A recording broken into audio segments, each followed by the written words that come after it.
थोर भक्ती आवडते देवा, हेच थोर भक्ती आवडते देवा. संकल्पावे माया संसाराचे, ठेविले अनंते तैसेची राहावे.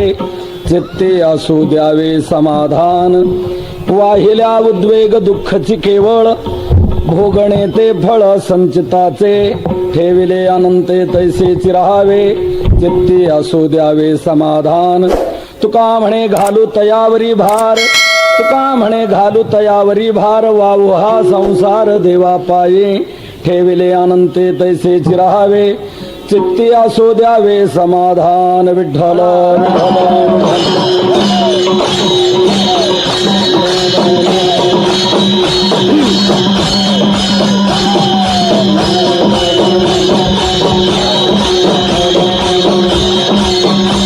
पांडुरंगा करू प्रथम नमन,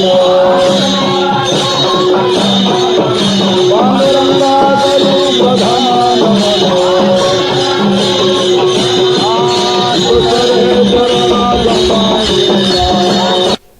रंजऊ चित्तासे आपुलया, योऽन्त प्रविश्य मम वाचमिमां प्रसुप्तां. संजीवयत्यखिल शक्तिधर स्वधाम्ना. अन्यांश्च हस्तचरण श्रवणत्वगादीन्, प्राणान्नमो भगवते पुरुषाय तुभ्यं. आत्मरूप गणेश स्मरण, सकळ विद्यांचे अधिकरण. तेची वंदो श्रीचरण, श्री गुरूंचे ते नमस्कारुनियता. हेच थोर भक्ती आवडते देवा, संकल्पावे माया संसाराचे. ठेविले अनंते तैसेची राहावे. चित्ती असू द्यावे समाधान. प्रस्तुत सेवेकरता घेतलेला अभंग देहूचे सुप्रसिद्ध साधू संत हृदय सम्राट विश्ववंद्य महाराष्ट्र भूषण जगद्गुरु तुकोबाराय यांचा आहे. या अभंगातून तुकोबाराय तुम्हा सर्व जीवांना देवाला आवडणाऱ्या भक्तीचं स्वरूप सांगतात. का सांगतात म्हणाल तर याचं एका वाक्यात उत्तर द्यायचं म्हणजे ते सांगण्याकरता आले होते म्हणून. जो ते कार्य करण्याकरता आलेला असतो त्याने ते कार्य करणं कोणी चुकीचं म्हणू शकत नाही. तुकोबाराय भूतलावर अवतीर्ण झाले ते जगाला सन्मार्ग दाखवण्याकरता. आपला अवतार कार्य सांगत असताना तुकोबारायांनी स्पष्ट हेच सांगितलं, आमचं मूळचं स्थान वैकुंठ खरं, परंतु ते सोडून आम्ही इथे आलो कशा करता. ऋषीमुनींनी जो पूर्वी मार्ग दाखवला त्याचं सत्यत्वाने आचरण करून दाखवून आड रानातून धावणाऱ्या जीवांना सन्मार्ग दाखवण्याकरता आम्ही इथे आलो, अशी त्यांची स्पष्ट भाषा आहे.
कारणासी आलो याच कारणासी बोलिले जेर्षी साच भावे वर्ताया झाडू संताचे मार्ग आड राणे भरले जग जग आड राणात भरलेलं आहे.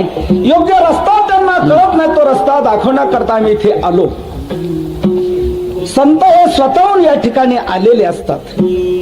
इथे जगती तलावर येणाऱ्या 3 प्रकार पडतायत. एक वर्ग असा आहे त्याला इथे यावंच लागतं, दुसरा वर्ग असा आहे त्याला इथे आणावं लागतं, आणि तिसरा वर्ग असा आहे की तो स्वतःहून येत असतो.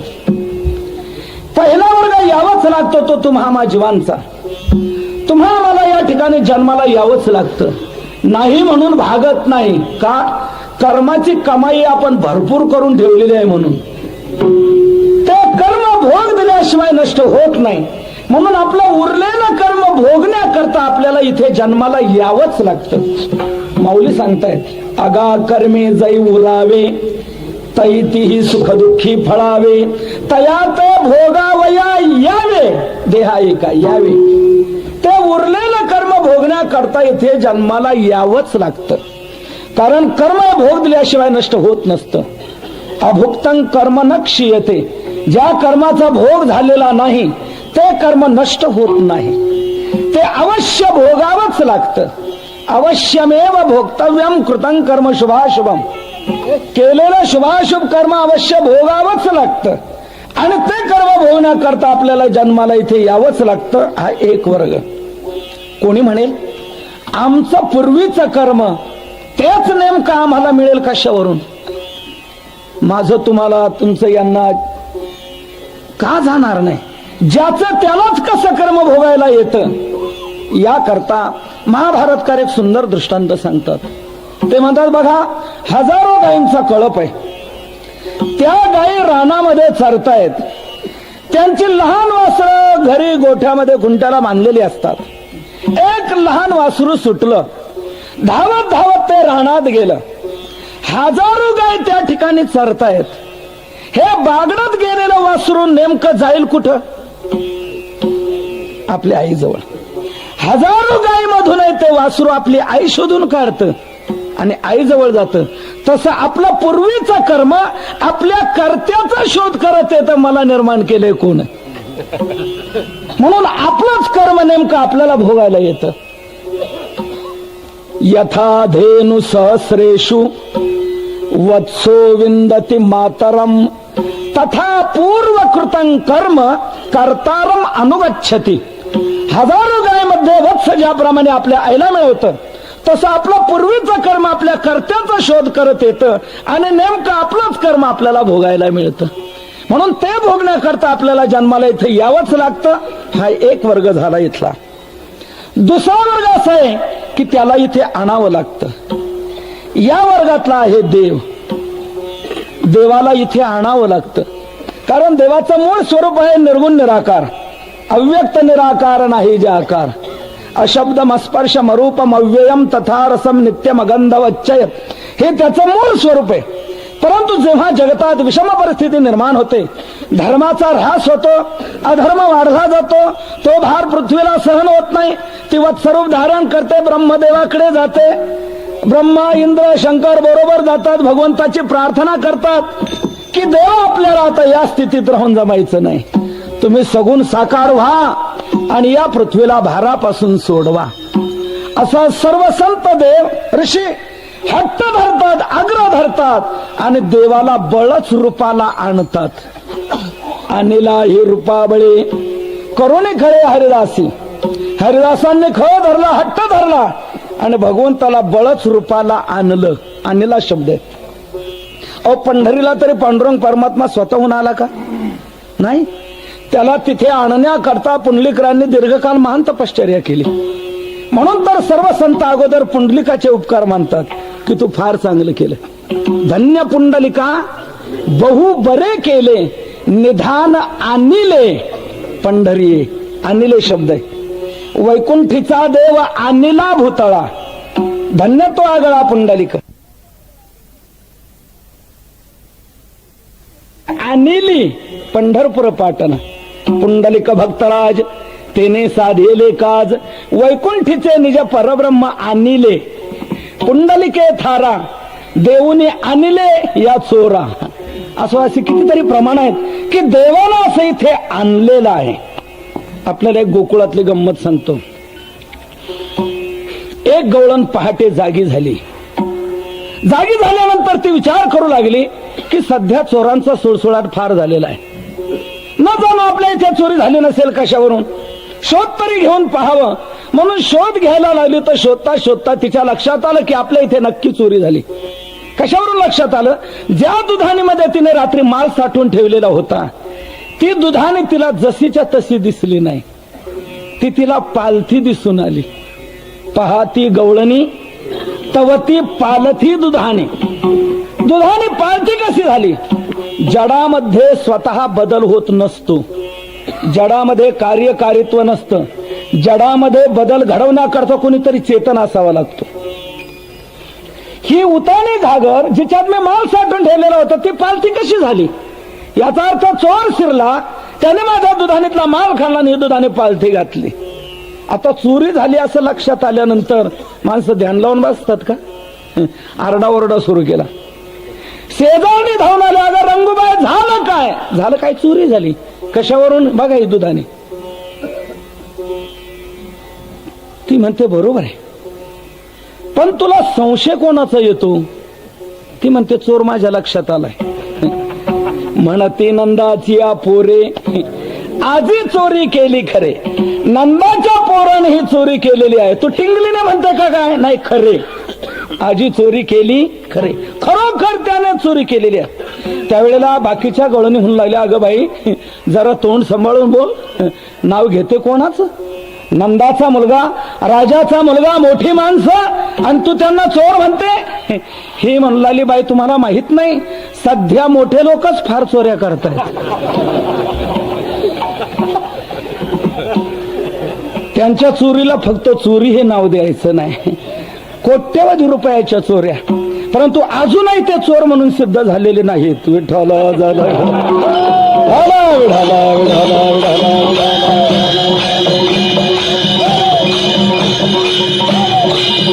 हो, त्या नंदाच्या मुलानेच माझ्या इथे चोरी केलेली आहे. ह्या बाकीच्या मुलाला त्याचंच नाव का घेते? तोच एकटा चोर आहे का? दुसरे कोणी चोरच नाही का? ही म्हणाली दुसरे चोर नाहीत असं नाही, परंतु माझ्या घरी जी चोरी झाली ही त्या चोराशिवाय दुसऱ्याला करताच येणार नाही. त्यावी न हे नासी नव्हे दुसरी आयसी. त्याच्याशिवाय दुसऱ्याला अशी नासाडी करता येणार नाही. काही चोऱ्या झाल्या की पोलीस खात्याच्या नक्की लक्षात येते ही त्या टोळीशिवाय ही चोरी होणार नाही. चोरामध्ये दोन जाती, एक साधा भुरटा चोर आणि दुसरा खास अट्टल चोर. साधा भुरटा चोर कोणाला म्हणावं? कीर्तनाला आल्यानंतर आलेल्यांच्या चपला चोरणारा. काही लोक कीर्तनाला येतात म्हणजे एवढ्याच कामा करता येतात. इथलं नाही सांगत बरं का, आमच्याकडचं सांगतो. हा साधा चोर, भुरटा चोर. परंतु काही खास अट्टल चोर असतात. पद्धतशीर संरक्षणात्मक मध्यभागी बंगला आहे, तट आहे, पोलीस बंदोबस्त आहे, सर्व पहारा असताना देखील चोरी होते. साध्या चोराकडून होऊ शकणार नाही. म्हणून ही मध्ये माझ्या घरी जी चोरी झाली ही त्या चोराशिवाय नाही. इतर चोर दृश्य पदार्थाची चोरी करतात आणि अदृश्याची चोरी करणार हा विशेष चोर आहे. इतर चोर ज्याच्या इथे चोरी करतात त्याचं इष्टधन नेतात आणि त्याला अनिष्ट देतात, परंतु भगवान हा चोर ज्याच्या इथे चोरी करायला जातो त्याचा अनिष्ट घालवतो आणि त्याला इष्ट देतो. असा हा अलौकिक चोर आहे. तेव्हा दुसऱ्या कोणाला ही अशी चोरी करता येणार नाही. त्यावी न हे नासी नव्हे दुसरी आयसी. त्यावेळेला त्या बाकीच्या गवळणी म्हणला, कागबाई असा तो चोर आहे, आम्ही तर त्याचं वेगळं वर्णन ऐकतो. तो म्हणे निर्गुण निराकार परब्रह्म आहे असं म्हणतात. गोकुळाशी आले ब्रह्म अव्यक्त चांगले ब्रह्म आहे. मग तो जर चोऱ्या करणार आहे तर ही पिढा तिकडच बरी होती ना निर्गुण निराकार स्थितीत. त्याला इथे आणलं कोणी? त्याला इथे कोणी आणलं हे ती शेवटच्या चरणामध्ये सांगते आहे.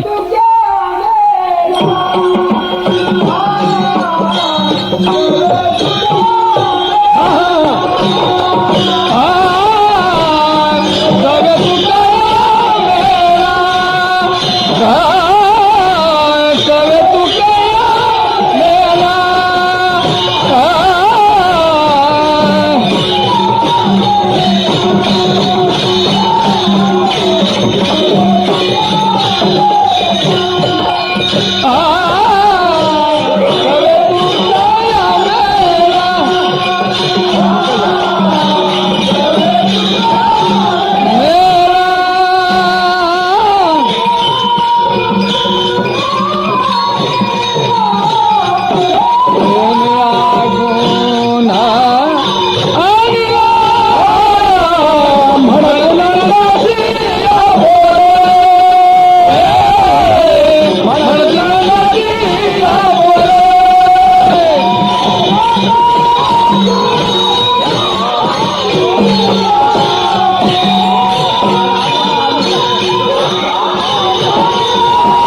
तुकया मेला तेने अगुणा आणेला, त्या गुणरहिताला हा मेला तुका तिथं गेला आणि त्याने ही पिढा इथे आणली. माझा मुद्दा इथे आहे, देवाला असं इथे आणलेला आहे. हा दुसरा वर्ग. आणि तिसरा वर्ग असा आहे की तो स्वतःहून येत असतो. आणि या वर्गातले कोण असतील तर ते संत. त्यांना तुमच्या आमच्याप्रमाणे इथे जन्माला यावं लागत नाही. का? त्यांचं कर्म शिल्लक नसतं म्हणून कर्मानुसार त्यांना जन्म प्राप्त होत नाही. तर ते जन्म वाचून जन्म धारण करतात केवळ तुम्हा जीवांचा उद्धार करण्याकरता. यावे विष्णुदासी तरीच गर्भवासी, उद्धार लोकासी पूज्य होती. अवतार तुम्हा धराया कारण, उद्धरावे जन जड जीव. जड जीवांचा उद्धार करण्याकरता ते स्वतःहून या ठिकाणी आलेले आहेत. येथे उपकारासाठी आले. घरजा वैकुंठी आले शब्द प्रयोग आहे. शोधोनिया आले संत, हिताहित जगाचे. ब्रह्ममूर्ती संत जगी अवतरले, उद्धरावया आले दीन जना. आले म्हणण्यातून स्वेच्छा दिसून येते, आणलं म्हणण्यातून परेच्छा दिसून येते, आणि यावं लागलं म्हणण्यातून अनिच्छा असते. विठ्ठल हो, तुम्हा आम्हाला अनिच्छेने इथे यावं लागतं. देव परेच्छेने या ठिकाणी आणला जातो आणि संत स्वेच्छेने या ठिकाणी आलेले असतात. केवळ तुम्हा जीवांचा उद्धार करण्याकरता, दुसरं काय नाही. आणि याच उच्च कोटीतले संत श्रेष्ठ तुकोबा जडजीवांच्या उद्धाराकरता इथे आलेले. संतांचं कार्य एकच, तुम्हा जीवांचा उद्धार करणं. हा जो मी भाग सांगितला ना, एका रूपकात सांगतो म्हणजे याची मार्मिकता आपल्याला कळेल. हे जगत आहे ना, हे एक प्रकारचं कोर्ट आहे. कोर्ट. आणि कोर्ट म्हटलं की कोर्टात 3 वर्ग असतात बघा. पहिला वर्ग असतो कोर्टात आरोपीचा. खास त्याच्याकरताच कोर्टाची निर्मिती आहे. आरोपीच जर नसते तर कोर्टाची गरज होती का? आरोपी म्हणून कोर्ट. म्हणून आरोपी जो कोर्टात दाखल झालेला असतो तो राजे खुशीने अक्कल हुशारीने का चला सप्ताह आहे म्हणून नाही, त्याला कोर्टात जावंच लागतं. मग तो कोणी का असेना, माजी पंतप्रधान का असेना, आरोपी का ठरला की त्याला कोर्टात जावंच लागतं. हा एक वर्ग. दुसरा वर्ग असतो कोर्टात न्यायाधीशाचा. न्यायाधीशा कोर्टात कशा करता असतो? जो आरोपी आहे त्याचा आरोप जर सिद्ध झाला, तो जर गुन्हेगार ठरला, आरोप जोपर्यंत सिद्ध होत नाही तोपर्यंत त्याला गुन्हेगार म्हटलं जात नाही. आरोप सिद्ध झाल्यानंतरच त्याला गुन्हेगार म्हटलं जातं. आणि मग त्याचा गुन्हा का सिद्ध झाला की त्याला शासन करण्याकरता न्यायाधीश तिथे असतो. हा दुसरा वर्ग. आणि या दोघांव्यतिरिक्त तिसरी एक विशिष्ट व्यक्ती कोर्टात असते. कोणती?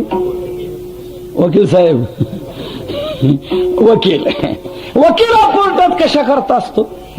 जो आरोपी आहे त्याचा आरोप सिद्ध होऊन न देता एनकेन प्रकाराने त्याची सुटका करणं हे त्या वकिलाचं काम असतं.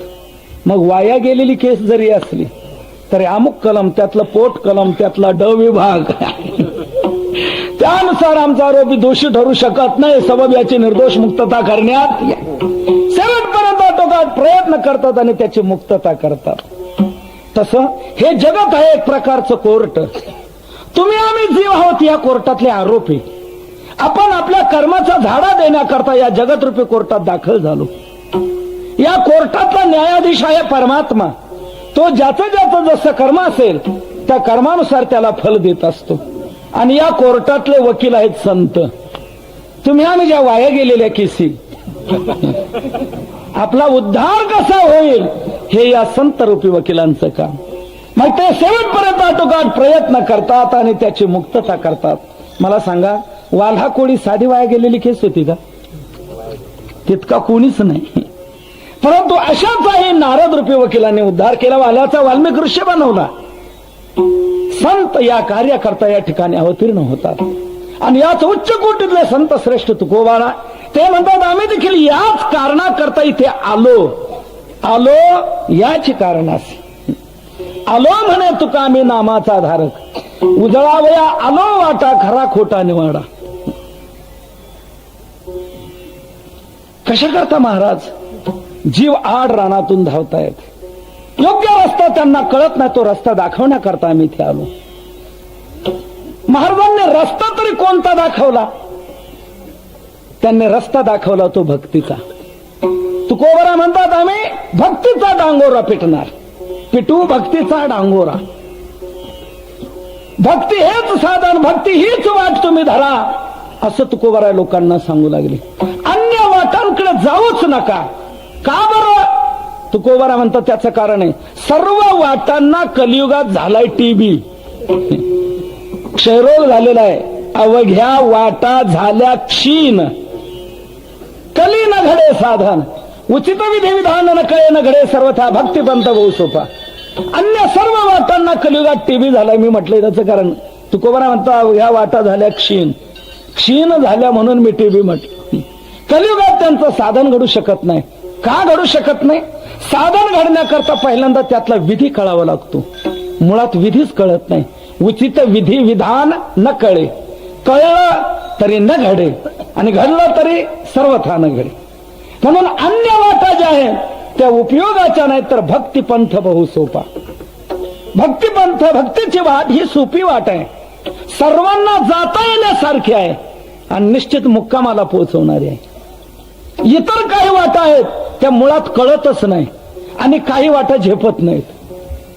न कळणारी वाट म्हणजे कर्म मार्ग आणि न झेपणारी वाट म्हणजे योग मार्ग. तुकोबरा म्हणतात या दोन्ही वाटा आम्ही मोडून काढल्या.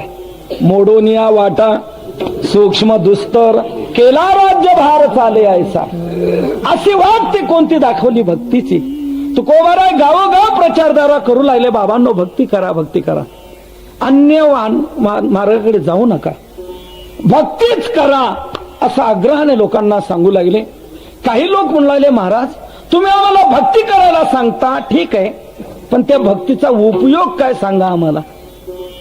तुकोबरा म्हणतात भक्तीचा उपयोग ती परलोकी तुमच्या कामाला येईल. काय कामाला येईल? यमाच्या तावडीतून सोडवेल. करा हरिभक्ती परलोकी कामा सोडविल यमा पासोनिया, सोडविल यमा पासोनिया. करा हरिभक्ती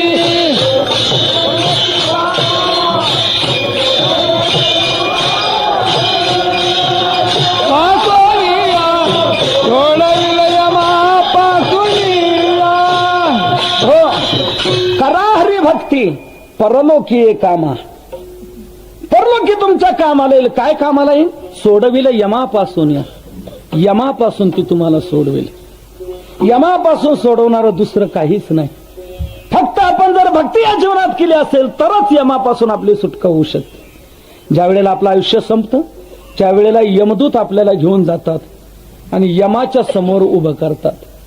यम चित्रगुप्ताला विचारतो, चित्रगुप्ता बघ हे लातूरचे आलेले आहेत, बघ यांचं काय रेकॉर्ड आहे, काय परिस्थिती आहे सांग. चित्रगुप्त त्यांची फाईल काढतो आणि ती यमाच्या पुढे ठेवतो. अथ कालस चित्रगुप्तम आभूयेदमभाषत अस्य शिक्षा विधानंच यथावत वद पंडित. हे पंडिता, याला कोणती शिक्षा द्यायची, याने काय केलेलं आहे ते जसंच्या तसे माझ्या पुढे ठेवतो. चित्रगुप्त त्याप्रमाणे रेकॉर्ड ठेवतो.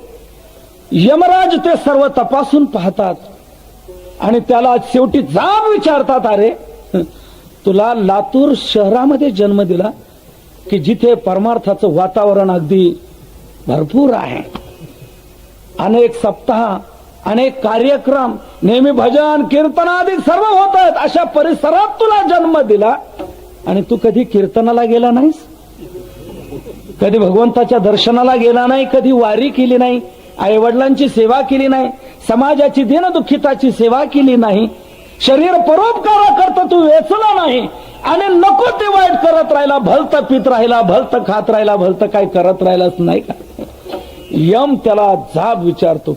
यमधर्म म्हणे तया दोषी आसी, कारे केशवासी चुकले ती कथा पुराण श्रवण, होते तुम्हा कान डोळे मुख, कान डोळे मुख संतांची संगती, नधराच चित्ती सांगितले. या प्रकारे यम त्यांना विचारतो आणि भक्ती केलेले नाही म्हणून यमदूतांना सांगतो द्या यांना चांगले फटके. मग यमदूत नेतात त्यांना आणि काय करतात, मारिती तोडीती झोडीती निष्ठुर, यमाचे किंकर बहुसार. म्हणून बाबांनो भक्तीच फक्त उपयोगाला येणारी आहे, यमाच्या तावडीतून सोडवणारी आहे. म्हणून तुम्ही भक्ती करा असं तुकोबराय लोकांना सांगू लागले. एक तर्कवादी बुद्धिजीवी पुढे आला आणि त्याने काय तर्क केला, का हो महाराज तुम्ही आम्हाला भक्ती करायला सांगता, उपयोग विचारला तर परलोकी कामाला येईल म्हणता, यमाच्या तावडीतून सोडून म्हणता, म्हणजे तुमच्या भक्तीचा उपयोग मेल्यानंतरच झाला ना. जिवंतपणे या शरीरामध्ये या भक्तीचा काही उपयोग आहे का. तुकोबारा म्हणतात भल्याग्रस्ता विचार कर, जिचा मेल्यानंतर आपल्याला उपयोग होऊ शकतो तिचा या जीवनात उपयोग होणार नाही का. निश्चितच उपयोग होणार. या जीवनात काय उपयोग होतो, ज्या समाधाना करता तुम्ही रात्रंदिवस धडपड करता ते समाधान या भक्तीने प्राप्त होत. नारद महर्षी या भक्तीचं फल या जीवनात काय मिळतं ते सांगतात. यल्लब्ध्वा पुमान सिद्धो भवति, तृप्तो भवति, अमृतो भवति, यत् प्राप्य न किंचित वांछति, न शोचति, न द्वेष्टि, न रमते, नोत्साही भवति. असं भक्तीचं महान फल याही जीवनात प्राप्त होतं. महाराज नारदांनी सांगितलं आणि ते तुम्ही आम्हाला सांगता, तुमचा काय अनुभव आहे का. महाराज म्हणतात माझा अनुभव तुम्हाला सांगतो. तेने सदाचे समाधान, तेने सदाचे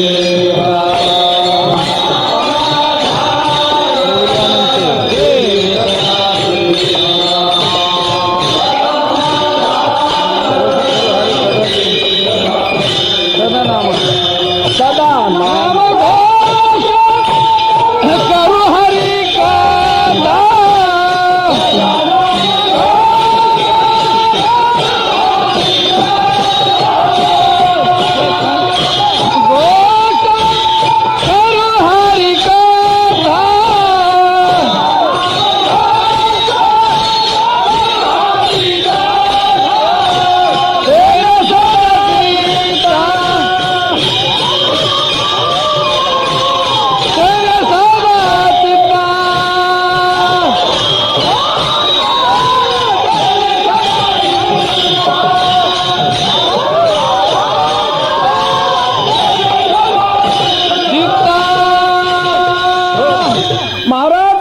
माझा अनुभव आहे, मी जे सतत नामघोष करतो त्यामुळे माझ्या चित्ताला सतत समाधान प्राप्त होत आहे. सर्व सुखले आलो सर्वालंकार आनंदे निर्भर डुल्लो तसो, हे भक्तीचं फल मी अनुभवतो आहे. म्हणून मी तुम्हाला सांगतो तुम्ही भक्ती करा.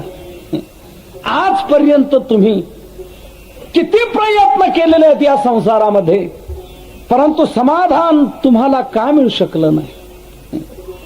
याचा अर्थच असा आहे, संसार हा दुःखाने भरलेला, त्यात समाधान सुख शांती कुठून मिळणार. म्हणून या संसारामध्ये आपल्या जीवनात तुम्ही भक्ती करा की निश्चित समाधान मिळाल्याशिवाय राहणार. आपण अहर्निश धडपड केलेली आहे, आजपर्यंत किती समाधान आपल्याला मिळालेलं आहे. म्हणून बाबांनो ही भक्ती करा, समाधान मिळाल्याशिवाय राहणार नाही. माझा अनुभव आहे. आपण आजपर्यंत किती प्रयत्न केलेले तरी आपल्याला समाधान मिळू शकलेलं नाही. आयुष्याचा किती कालावधी लोटला तरी यात आपल्याला समाधान का मिळलं नाही. थोडंसं चिंतन करण्यासारखं आहे, सिंहावलोकन करण्यासारखं आहे. आयुष्याचा किती कालखंड केला नाही का बाबा. किती वय किती तुमचं वय किती 68. आजपर्यंतच्या आयुष्यामध्ये तुम्ही थोडी उलाढाल केली असेल. कितीतरी उलाढाल केली असेल, रात्रंदिवस परिश्रम घेतले असतील, हाडाची काढं रक्ताचं पाणी केलं असेल, आरनिश झटले असाल की आपला संसार सुखाचा व्हावा, कौटुंबिक सौख्य लाभावं, सुखा समाधानात आपल्या जीवनाचा काल व्यतीत व्हावा. परंतु आजपर्यंतचा 68 वर्षाचा अनुभव काय सांगतो? या संसारातला दुःख मिटलं का? नाही. सुख मिळालं नाही. म्हणजे 68 वर्षात हे शक्य झालं नाही, नाही का? आता इथून पुढचा अजून तुमचा किती वर्षाचा अंदाज आहे? का अजून 5-10 वर्षाची मुदत वाढ जर मिळाली तर मी काहीतरी शक्य करून दाखवी. थोडस बारकायचं चिंतन आहे, विचारात घेण्यासारखे आपल्या जीवनामध्ये. आजपर्यंतचा आपला आयुष्याचा किती कालखंड व्यतीत झाला तरी त्यात आपण हे समाधान मिळवू शकलो नाही. आता इथून पुढे काय करणार? इथून पुढचं आयुष्य म्हणजे समोर आलेलं ताट गुपचूप खाणं, आणि यात जर काही बडबड करायला लागलो तर वृद्धाश्रमाशिवाय आपल्याला दुसरा पर्याय नाही. ही आजची परिस्थिती आहे. म्हणजे आजपर्यंतच्या आयुष्यामध्ये आपण इतकं जीवन व्यतीत करूनही, आरनिश धडपड खटपट करूनही समाधान मिळवू शकलो नाही. याचा अर्थच असा आहे की समाधान बाबांनो त्यात नाही. म्हणून समाधान जर तुम्हाला मिळवायचं तर तुम्ही भक्ती करा. माझा अनुभव आहे. आपण तुकोबरायांच्या जीवनाचा विचार केला करा जरा. सांसारिक जीवनाची वाटचाल जर तुकोबरायांची पाहिली तर कोणती समाधानासारखी होती? कुठल्याच अंगाने समाधानाची परिस्थिती नव्हती. परंतु समाधान किती होतं?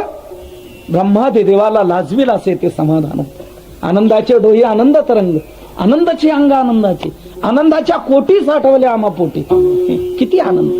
त्याचा अर्थ असा की ह्या भक्तीचा अनुभव आहे बाबांनो. म्हणून तुम्हाला मी सांगतो, तुम्ही भक्ती करा, भक्ती करा असं तुकोबराय अट्टाहासाने सांगू लागले.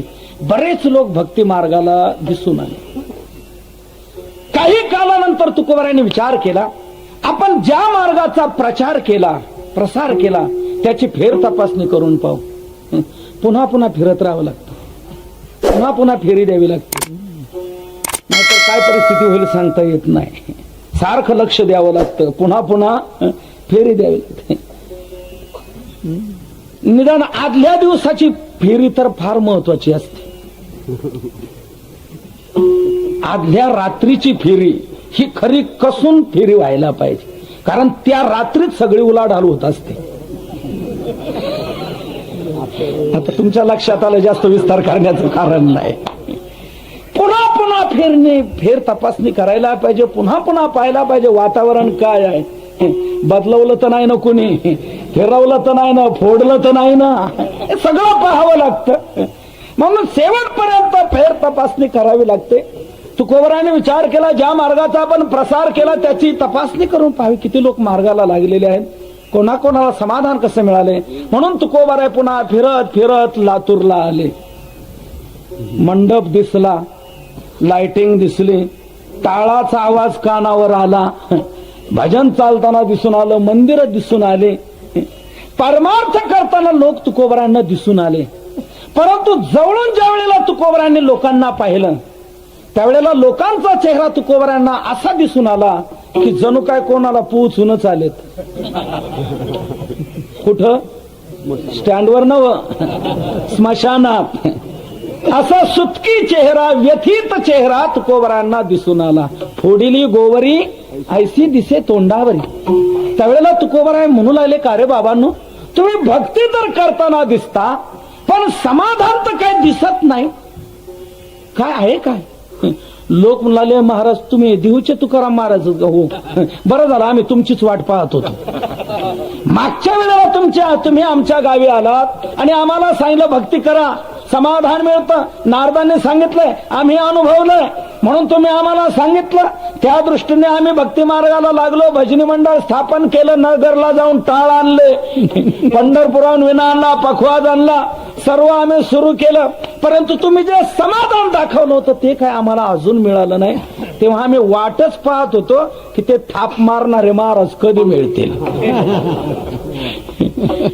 आम्हाला लावलं नादाला, भक्ती करायला लावलं, परंतु या समाधान अजून काय मिळत नाही आम्हाला. काय कारण?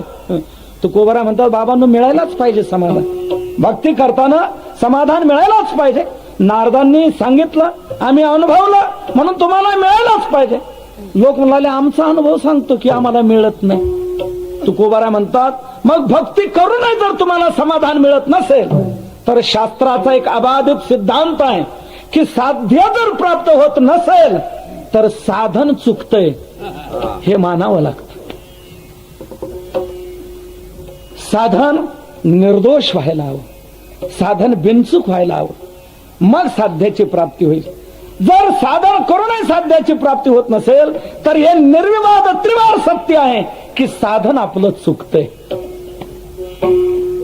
लोक म्हणाले महाराज म्हणजे तुमच्या बोलण्याचा आशय हा स्पष्ट होतो की आम्ही जी भक्ती करतो ती तुम्हाला चुकीची म्हणायची. तुकोबाराय म्हणतात यात काय संशय, मी चुकीची म्हटलोच नसतो जर तुम्हाला समाधान मिळालं असतं तर. पण भक्ती करूनही ज्या अर्थी तुम्हाला समाधान मिळत नाही याचा स्पष्ट अर्थ असा की समाधान मिळवून देणारी भक्ती तुमच्याकडून घडत नाही. लोक म्हणू लागले ठीक आहे काय हरकत नाही, अजून काय दिवस गेलेले नाहीत, अजून उरलेलं आयुष्य आमचं आहे, त्यात आम्ही ही क्रांती करू शकतो, बदल करू शकतो. सांगा आजपर्यंत आम्ही भक्ती केली चुकीची, आता सांगा आम्हाला कशी आम्ही भक्ती करू म्हणजे ती योग्य भक्ती होईल, ती निर्दोष भक्ती होईल, आता सांगा आम्हाला. तुकोबाराय म्हणतात ठीक आहे का हरकत नाही सांगतो, लक्षात घ्या. मला एक सांगा आपल्याला कोणाची भक्ती करायची, कोणाची करायची? देवाची. मग देवाची जर भक्ती करायची आहे तर ती देवाला आवडेल अशी करावी का आपल्याला आवडेल अशी करावी? देवाला आवडेल अशी. तुकोबाराय म्हणतात तुमचं चुकतंय ते इथंच चुकतंय, तुम्हाला आवडेल अशी तुम्ही भक्ती करत राहता, देवाला आवडेल अशी भक्ती तुमच्याकडून होत नाही, म्हणून भक्तीचं फल तुमच्या पदरात पडत नाही असं स्पष्ट सांगितलं. लोक म्हणाले महाराज असं जर आहे तर देवाला आवडणारी भक्ती कोणती आहे ती तरी सांगा की ही देवाला आवडणारी भक्ती आहे. तर देवाला आवडणारी भक्ती कोणती? त्या भक्तीचं स्वरूप तुकोबाराय सेवेकरता घेतलेल्या अभंगाच्या प्रथम चरणात सांगतात.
भक्ती कोणती? तीच भक्ती तुकोबारा सेवे करता घेतलेल्या अभंगाच्या प्रथम चरणात सांगतात, हेची थोर भक्ती आवडती देवा, देवा आवडती हेच थोर भक्ती. सर्वात थोर भक्ती आहे. महाराज हीच म्हणजे कोणती? काय त्या भक्तीचं स्वरूप? त्या भक्तीचं स्वरूप तुकोबारा उत्तरार्धात दर्शवितात. संकल्पावी माया संसाराची, संसाराची माया संकल्पावी हेच देवा आवडती थोर भक्ती. संसारावर आपली जी माया आहे तिचा संकल्प देवाच्या ठिकाणी करावा. ती माया ते प्रेम देवाच्या ठिकाणी लावावं की हीच देवाला आवडणारी सर्वात थोर भक्ती आहे. काय भक्तीचं मार्मिक स्वरूप सांगितलं आपण लक्षात घ्या. तुकोबारांनी संसार सोडायला सांगितला नाही. संसार खुशाल करा, पेट्रोल पंप बंद करू नका, दुकान चालू ठेवा, नोकरीला राजीनामा देऊ नका, शेती बंद करू नका, बँकेत जाणं बंद करू नका. आपल्या वाट्याला जो व्यवसाय आहे तो व्यवसाय करा, सुखे करावा संसार. फक्त कर्तव्य म्हणून तो पार पाडा आणि प्रेम मात्र देवाकडे लावा की हीच देवाला आवडणारी सर्वात थोर भक्ती आहे. संसार हा विधीने करावा आणि परमार्थ हा आवडीचा असावा. आपलं होतंय उलट, उलट होतं. भक्ती करतो आपण पण उलट पद्धतीची होते. आपण संसार आवडीने करतो आणि परमार्थ विधीवर ठेवतो. काय चला ना भजनाला, भजनाला आज कोण वार? म्हणे आज बुधवार. मग म्हणे आज नाही, सोमवार आणि गुरुवार. मला सांगा बाकीचे वार काय घातवार आहेत का भजनाला? आपण काही विधी ठरवतो परमार्थाचा की या वेळेला करायचं, त्या वेळेला करायचं. संसाराकरता कोणते कोणते वार नक्की, वजा कोणते कोणते आहेत, नक्की कोणते कोणते, त्याला असलेले वार कमी पडतात. तुकोबारा म्हणतो संसार तुम्ही खुशाल करा पण कर्तव्य म्हणून करा. शरीर रक्षणा करता करा, आपल्यावर कौटुंबिक जबाबदारी आहे ती पार पाडण्याकरता करा, कर्तव्य म्हणून करा, पण प्रेम मात्र देवाकडे लावा. संसारात वावरायला तुकोबारांचा विरोध नाही, आपल्यात मात्र संसार ठेवू नका. आपण संसारात असावं पण आपल्यात संसार नसावा. आमचे गुरुवर्य मामासाहेब दांडेकर सांगायचे, नाव पाण्यात असावे हरकत नाही, नावेत पाणी नसावं. नाव पाण्यात असावे, नावेचं काम पाण्यातच आहे. जमिनीवर तिचा कवडी इतका उपयोग नाही, नाव पाण्यातच उपयोगाची. म्हणून नाव पाण्यात असावी पण नावेत मात्र पाणी नसावं. नावेत पाणी शिरलं तर काय होईल? बुडेल आणि बसणारे तरतील. नाव बुडाली की बसणारे बुडणार. म्हणून नाव पाण्यात असावी पण नावेत पाणी नसावं. तसं आपण संसारात असावं पण आपल्यात संसार नसावं. तुकोबारा म्हणतो संसारात खुशाल व्हावं. आपलं उलट होतं, वावरतो परमार्थामध्ये आणि प्रेम जडलेलं असं संसारामध्ये. म्हणून भक्ती करू नये, भक्तीचं फल आपल्या पदरात पडत नाही. अंतरी संसार भक्ती म्हणून अंतर तुझ्या पायी, म्हणून अंतर आहे. अंतरात संसार भरलेला आहे आणि बाहेर वरवर नुसतं आपलं परमार्थाचं सोंग आहे. परमार्थाच्या क्रिया, परमार्थाचं वावर नाही पण प्रेम मात्र संसारात जडलेला आहे. आज म्हणतो सर्वांनी चालायचं कीर्तनाला, कोणी घरी राहायचं नाही. आज शेवटचं कीर्तन आहे, उद्या काल आहे, कोणीच नाही थांबायचं. चला कीर्तनाला. नाही येतो आम्ही. नाही नाही 2 दिवस तुम्ही हेच म्हटले चला पुढून, कोणी चाललं नाही मागून. मी आता सगळ्यांना बाहेर काढल्याशिवाय निघणार नाही. तुम्ही चला बरं सगळे. घरातलं सगळ्यांना यांनी बाहेर काढलं, हा मागे राहिला. मागचं दार लावलं, मधलं दार लावलं, पुढचं दार लावलं, कुलूप लावलं आणि आला कीर्तनात येऊन बसला. आणि थोड्या वेळाने लक्षात आला, अरे राम राम राम राम. कुलूप लावलं खरं पण झटका दिला नाही. कशाला? कुलपाला कुलूप लावलं खरं, पण झटका कुलूप लावल्यानंतर झटका देऊ पाहायचं असतं ते लागलंय की नाही. कुलूप लावलं खरं, पण झटका दिला नाही. बसलाय कीर्तनात आणि देतोय कुलपाला झटके. मला सांगा आता याच्या झटक्याचा काय उपयोग होणार का? परमार्थात आहे, कीर्तनात बसलेला आहे, वावरतोय परमार्थामध्ये आणि प्रेम जडलेलं आहे तिकडं. अशा प्रकारची भक्ती जर घडत असेल तर ती समाधानाला देऊ शकणार. संसारात तुम्ही वावरा, प्रेम असू द्या देवा. संसार सोडण्याची गरज नाही, शरीर रक्षणाकरता त्याची गरज आहे. म्हणून कोणत्याही संतांनी संसार सोडायला सांगितलं नाही आणि त्यांनी सोडला नाही. निवृत्तीनाथ, ज्ञानोबाराय, सोपान काका निवडत जर ब्रह्मचारी संत वगळले, बाकीचे सर्व संत गृहस्थाश्रमात होते. नामदेवराय गृहस्थाश्रमी, नाथ महाराज गृहस्थाश्रमी, सावता महाराज गृहस्थाश्रमी, तुकोबाराय गृहस्थाश्रमी, गोरोबा काका गृहस्थाश्रमी, चोखोबाराय गृहस्थाश्रमी, नरहरी महाराज सर्व गृहस्थाश्रमात होते. त्यांनी आपल्या वाट्याला संसार सोडला नाही, परंतु भक्ती मात्र इतकी किती देवाला आवडणार आहे. संसार त्याने सोडला नाही, उलट देव त्यांचा संसार करू लागले. चर्मू रंगू लागे रोहिदासा संगे, कबीराचे मागे सेले विने, सजन कसाया विकू लागे मांस, माळ्या चौथ्यास खुरपू लागे, नरहरी सोनारा घडूक मुकू लागे. म्हणजे त्यांनी संसार सोडला नाही, उलट देव त्यांचा संसार करू लागले. म्हणून मी नेहमीच सांगत असतो, माणसाने संसार असा करावा की तो आपला संसार देवाला आवडावा. त्यांनी संसार सोडला नाही, पण त्यांचा संसारही देवाला आवडला. आपली भक्ती देवाला आवडत नाही. विठ्ठल विठ्ठल रक्षणाकरता त्याची गरज आहे, कौटुंबिक रक्षणाकरता त्याची गरज आहे, म्हणून तो सोडण्याचं सांगितलं नाही. पण हे तत्व रहस्य लक्षात ठेवायचं, संसार जो करायचा आहे तो या देहासाठी करायचा आहे आणि देह लावायचा आहे तो परमार्थासाठी. संसार देहासाठी आहे, पण देह संसारासाठीच नाही. हे तत्व नीट लक्षात घेतलं पाहिजे. आपलं उलट होते, आपण तिथल्या तिथेच फिरतो. संसार देहासाठी, देह संसारासाठी, संसार देहासाठी, देह संसारासाठी. जसं ते घड्याळ असतं ना लोलकचं, तो लोलक इकडं तेवढाच इकडं तेवढा, तसं आपलं तिथल्या तिथेच असतं. संसार देहासाठी, देह संसारासाठी. यापेक्षा पुढे आपण आपल्या जीवनात काहीच प्रगती करून घेत नाही. संसार देहासाठी आहे, पण देह संसारासाठी. उदाहरणाने सांगा म्हणजे झटकन आपल्या लक्षात येईल. टोपी कशासाठी? डोक्यासाठी, बरोबर. आता डोकं कशासाठी? म्हणजे टोपी अडकवण्यासाठी. डोकं टोपी अडकवण्यासाठी आहे का? नाही. टोपी डोक्यासाठी जरूर आहे, पण डोकं टोपीसाठीच नाही. डोक्याने काही वेगळं डोकून पाहायचंय त्याच्यासाठी डोकं आहे, टोपी अडकवण्यासाठी नाही. टोपी डोक्यासाठी जरूर, पण डोकं टोपीसाठीच नाही.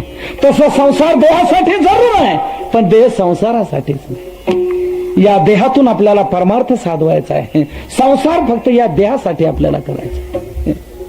म्हणून तुकोबाराने सांगितलं, सुखाने करा, फक्त एक करा, प्रेम तिथं ठेवू नका. ते प्रेम देवाकडे लावा, की हीच देवाला आवडणारी सर्वात थोर भक्ती आहे. प्रेम आपण संसारातच ठेवून जर असू तर या भक्तीचं फल आपल्या पदरात पडणं अवघड आहे. तुकोबाराय म्हणतात, संकल्पावी माया संसाराची. रामकृष्ण परमहंस एक सुंदर दृष्टांत सांगायचे. 3-4 गंजाडी माणसं प्रवास करण्याकरता निघाले. ते म्हणाले, हे पारे गड्यानं चाललोत आपण खरं, पण ज्याच्या आधारावर आपण प्रवास करणार ती सामुग्री सांगा, ते चालवावी. आपल्या पुढ्या बरोबर घ्या. त्यांनी त्या पुढ्या बरोबर घेतल्या, प्रवासाला निघाले. जशी जशी आठवण व्हायची तस तसे ते बसायचे. तो माळावा लागतो असं म्हणतात बर का. आता तुम्ही म्हणाल, बुवा तुम्हाला यातली काही माहिती आहे का? काय पद्धतशीर माळायचे, चिरीमध्ये भरायचे, बस बंबला टेकडीवाले कैलास के राजा. चिलिम भरा है ताजा दम लगाने तू आजा. हे गंजाडी शंकराला बोलवतात गांजा ओढायला. काय बनतील काय सांगताय.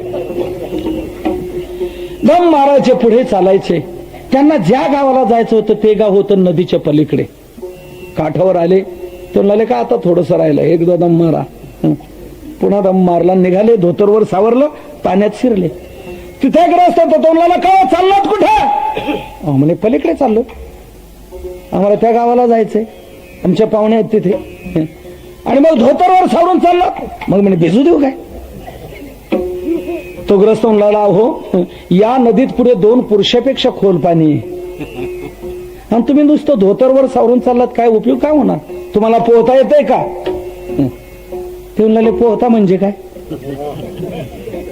ते त्यांना माहित नाही. इकडे काय म्हणतात, पोहताच म्हणतात ना. पोहता येतंय का? म्हणे नाही. तुला रे म्हणे नाही. तुला एक जण म्हणाला मला येते पोहता पण गादीवर. दुकानात मी असं करत असतो. आता हा दुकानावरचा गादीवरचा पोहणारा पाण्यात दम धरणार आहे का? तो ग्रस्त म्हणाला तुमचं काम नाही. म्हणून पलीकडे कसं जायचं? एक नाव असते वर, जर तो नावाडे असेल तर तुम्हाला पलीकडे घेऊन जाईल. जर तर कशी भाषा वापरतो? हो म्हणे बरोबर आहे. मुक्कामी गाडी येईपर्यंत तो नावाडी असतो.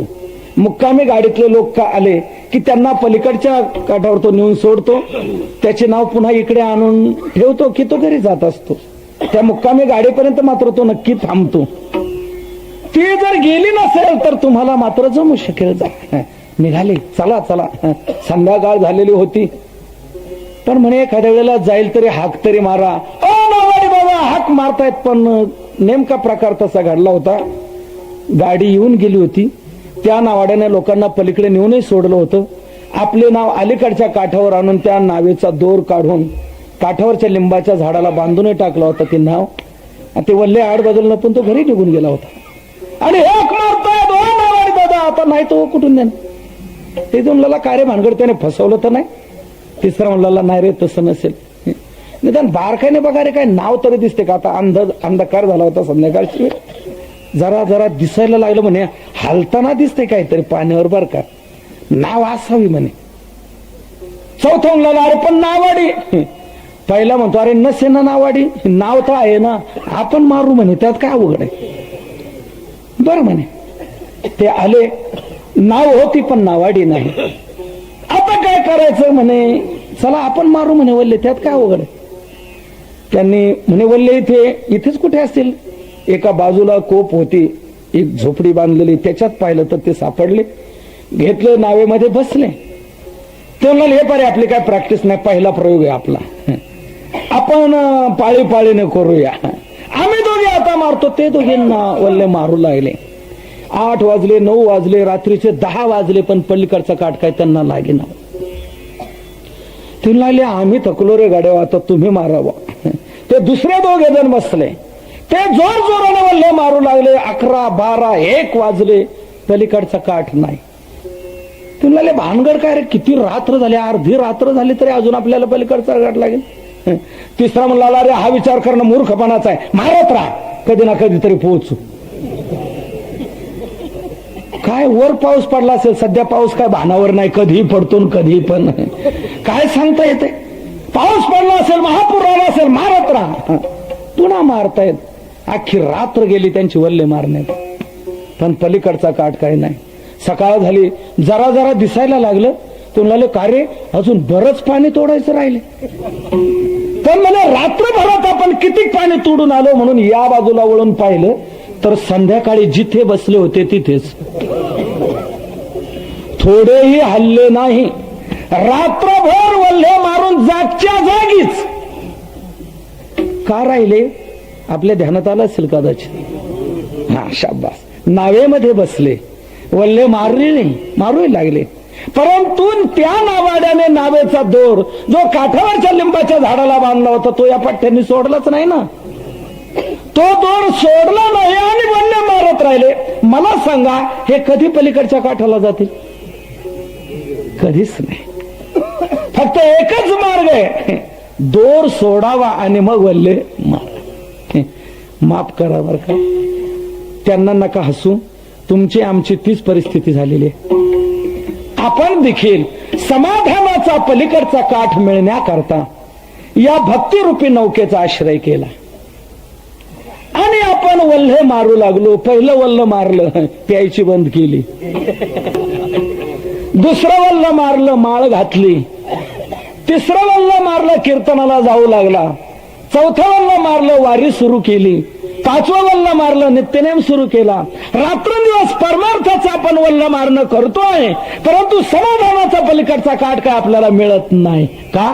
तर या भक्तिरूपी नौकेचा प्रेमरूपी दोर संसाररूपी लिंबाच्या झाडाला बांधलेला तसाच आहे. म्हणून जोपर्यंत तो प्रेमरूपी दोर संसाराचा सोडत नाही आणि या भक्तिरूपी नौकेत बसून वल्ले मारत नाही, तोपर्यंत समाधानाचा पलीकडचा काठ मिळणं शक्य नाही. विठ्ठल तेव्हा तुकोबाराय म्हणतात, बाबांनो, भक्ती हे नीट समजून घ्या. संसार खुशाल करा, फक्त प्रेम तिथे ठेवू नका. ते प्रेम इकडे देवाकडे लावा, की हीच देवाला आवडणारी सर्वात थोर भक्ती आहे. हीच थोर भक्ती आवडती देवा संकल्पावे माया संसाराची. या भक्तीला दोन विशेषणं दिलेली आहेत, आवडती आणि थोर. आवडणारी कशी आणि सर्वात थोर कशी मी नंतर ओझरता भाग पुढे सांगेल. तूर्त भावार्थ संपवतो. तुकोबाराय म्हणतात, देवाला आवडणारी ही सर्वात थोर भक्ती आहे. पण कहू महाराज, प्रेम जर आम्ही देवाला लावलं तर संसार होणार कसा? प्रेम नसेल तर संसारही नीट होऊ शकत नाही. आणि संसार जर धड झाला नाही तर शरीर यात्रा चालणार कशी? निर्वाह होणार कसा? तुकोबाराय म्हणतात, ही चिंता करण्याचं तुम्हाला काय कारण आहे? निर्वाहाची काळजी करण्याचं तुम्हाला काहीच कारण नाही. तुम्ही प्रेम त्याला अर्पण केलं का तुमची सगळी काळजी त्याला. मग आम्ही काय करायचं? तुम्ही एक करायचं, तो जसं ठेवील तसं तुम्ही चित्तात समाधान ठेवून राहायचं. हेच अभंगाच्या दुसऱ्या चरणात सांगतायत.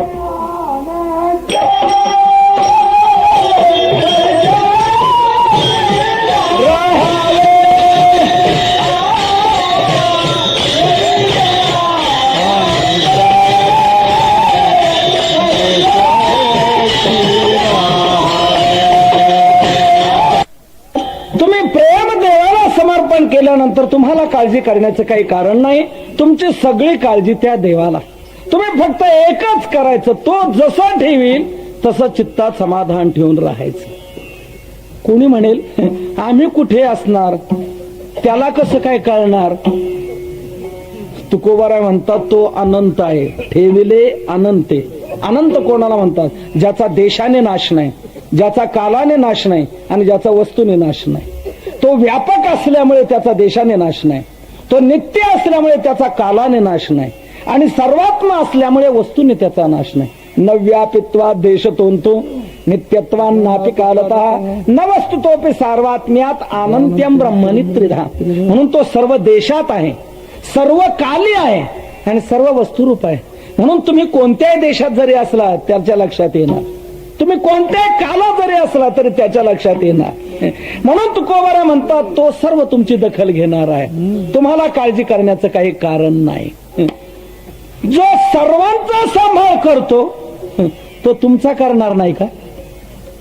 नाथ महाराज म्हणतात, सकळ जीवांचा करीतो सांभाळ तुझं मोकलेला ऐसे नाही. जो सर्वांचा सांभाळ करतो तो तुझा करणार नाही का? शहाणा बाप जो असतो, मी मुद्दाम शहाणा शब्द वापरतो, शहाणा बाप जो असतो तो आपले आबरू जाऊ नये म्हणून नालायक पोराला खाऊ पिऊ घालतो. नालायक एखादा मुलगा असला, कामधंदा न करणारा, वाह्यात उडान टप्पू टवार मुलगा जरी असला तरी तो शहाणा बाप त्यालाही सांभाळतो.